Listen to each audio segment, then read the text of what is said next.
Hello everyone, কেমন আছো তোমরা সবাই? আশা করি সবাই খুব ভালো আছো আর আমিও ভালো আছি। তো দেখো, ম্যাম হাতে করে কলকা প্র্যাকটিস করা শেখাচ্ছে আর কি, কীভাবে কলকা করতে হয়। আর এটা আমি বাড়িতে এসে দেখো প্র্যাকটিস করছি। তো আগের তুলনায় অল্প পরিমাণে হয়েছে আর কি, একদিনে তো আর সব কিছু শেখা যায় না বলো। প্র্যাকটিসটাই হচ্ছে মেন, যে যত প্র্যাকটিস করবে তার তত হাতের কাজ ভালো হয়। আর হাতের কাজ হচ্ছে খুব ধৈর্যের ব্যাপার। আর কলকাটা নিয়ে আমি প্রচুর টেনশানে ছিলাম যে কীরকম হবে না হবে।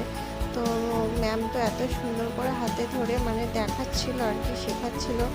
তো বুঝতে পেরেছি এবার হচ্ছে হাতের উপর সবটাই, আমি কতটুকু কী করতে পারবো। যত প্র্যাকটিস করবো তত ভালোভাবে হবে আর কি।